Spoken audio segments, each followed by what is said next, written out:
Iron halt Sujanipara double line update. Double লাইনের যে কাজ একদম শেষ মুহূর্তে কবে চালু হবে, কবে শেয়ারেস হবে, এই লাইনে অনেকেই জানতে চাইছেন। তা নিয়ে আজকের এই ভিডিও কতদূর কাজে গেল বা কী কী কাজ চলছে, কি বাকি আছে এখনো, সেটা দেখাবো। ইতিমধ্যে দেখতে পাচ্ছেন আয়রন রেল ব্রিজের সামনে সেখানে ইলেকট্রিফিকেশনের কিছু কাজ চলছে ওভারহেড, এবং রেল ব্রিজের যে কাজ সে কাজ কমপ্লিট হয়ে গেছে। এখন দেখতেই পাচ্ছেন রেল ব্রিজ একদম পুরোপুরি রেডি। এবং আয়রন সাইডে ব্রিজের সামনে যে গার্ডওয়াল করা হয়েছিল সেই গার্ডওয়ালের সাইডে দেখতেই পাচ্ছেন যে একদম লোহার প্যানেল দিয়ে রেলিং ভাবে ঘিরে দেওয়া হচ্ছে, সেগুলোকে একদম সাদা কালো রং দিয়ে একদম রং করার কাজ একদম করা হচ্ছে দেখছেন। তো বন্ধুগণ, আয়রন হল্ট স্টেশন থেকে আপনাদের দেখাবো যেখানে পয়েন্টের কাজ বাকি আছে।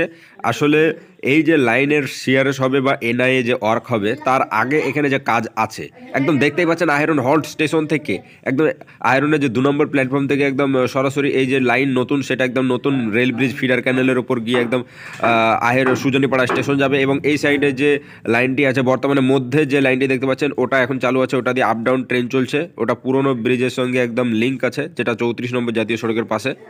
আর ওই সাইডে আরও একটা নতুন লাইন পাতা হয়েছে, সাইডে পেতে রেডি করা হয়েছে আয়রন হল্ট স্টেশনের 1 নম্বর প্ল্যাটফর্ম থেকে। সেই লাইনের সঙ্গে কিন্তু এই যে পুরনো লাইন মানে মধ্যে এখন যে লাইনটা চালু আছে সেটাকে লিঙ্ক করা হবে।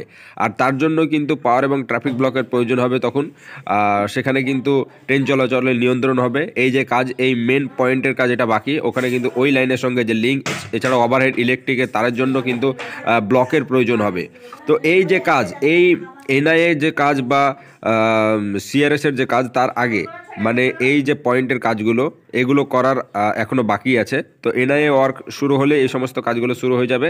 তো এখন 24 ফেব্রুয়ারি অথবা 25 ফেব্রুয়ারি যদি এনআইএ ওয়ার্ক শুরু হচ্ছে, তাহলে 28-29 ফেব্রুয়ারির মধ্যে সিআরএস হতে পারে এরকম খবর। কিন্তু এর মধ্যে সম্ভাবনা খুবই কম, কেননা 28-29 ফেব্রুয়ারির সামনে চলে এসেছে। বা এখন যা কাজ বাকি আছে বা যাই হোক না কেন, এখানে ব্লকের প্রয়োজন আছে, অথবা ট্রেন এই লাইনের চলাচলের নিয়ন্ত্রণ কিছু ক্যান্সেল বা ডাইভার্ট যদি হতে পারে, তার জন্য কোনো শিডিউল তৈরি করা এখনো হয়নি। পূর্ব রেলের তরফ থেকে এখনো কবে সিআরএস এরকম নোটিশ দেওয়া হয়নি, খুব শীঘ্রই জানিয়ে দেওয়া হবে। সম্ভবত 5 মার্চ এরকম হতে পারে, মার্চ মাসের 5 তারিখও এরকম শুনছি খবর। তবে কবে এখনো হবে জানা নেই, তবে খুব শীঘ্রই মার্চের শুরুর দিকেই লাইন চালু হয়ে যাবে এবং এই ডবল লাইন চালু হয়ে যাবে।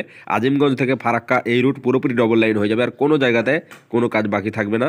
তো দেখতেই পাচ্ছেন যে ওই সাইডের যেটা লাইন, সেই লাইন তো চলে যাবে একদম সিঙ্গেল যে ব্রিজটা আছে এখন বর্তমানে, সেই ব্রিজ দিয়ে চলবে আপ লাইনে ট্রেন। এবং আপনারা জানেন যে ডাউন লাইন যেটা এই নতুন লাইন এটাই হবে আগামী দিনে। কিন্তু নসিপুর আজিমগঞ্জ হয়েও যে ট্রেনগুলো যদি এই লাইনে যায় সেগুলো কিন্তু ডাউন ট্রেন কিন্তু এই নতুন লাইন দিয়েই চলবে। এবং এর আগে যখন আয়রন ব্রিজের আপডেট দেখিয়েছিলাম তখন আয়রন রেল ব্রিজের কিছু ভুল সংশোধন করা হচ্ছিল, তার জন্য একটু সিআরএসের যে টাইম সেটা পিছিয়ে গেছিলো। ফেব্রুয়ারিতে যেটা শুরুর দিকে হওয়ার কথা ছিল সেটা মার্চ পর্যন্ত এখন বর্তমানে গড়িয়ে যাচ্ছে।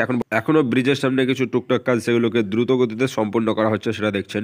এখানে আরও একটি কাজ দেখতে পাচ্ছেন যে সম্পন্ন করা হয়েছে, এই যে ইলেকট্রিফিকেশনের জন্য ওভারহেড ইলেকট্রিক কানেকশন, যেটা আয়রন যে এসএসপি আছে সেই এসএসপি থেকে দেখতেই পাচ্ছেন ইলেকট্রিক খুঁটির মাধ্যমে একদম এই লাইনের সঙ্গে ডবল লাইনের সঙ্গে একদম লিঙ্ক করা হয়েছে। তবে ইলেকট্রিক সংযোগ বা 25,000 ভোল্টের এখনো সুজনীপাড়া সাইডে এবং আয়রন সাইডে ইলেকট্রিফিকেশনের মানে যে টিডিআর ভ্যানের যে কাজ, সেই টিডিআর ভ্যানের যে কাজ সেটা কিন্তু একদম আয়রন রেল ব্রিজের এই সাইডে দেখতে পাচ্ছেন পুরো কমপ্লিট এই পর্যন্ত। এই জায়গা থেকে ব্রিজের সামনে কিছু ইলেকট্রিক তারের আবার নতুনভাবে কিছু চেঞ্জ হচ্ছে, সেগুলো বাকি আছে, সেগুলো খুব শীঘ্রই হবে।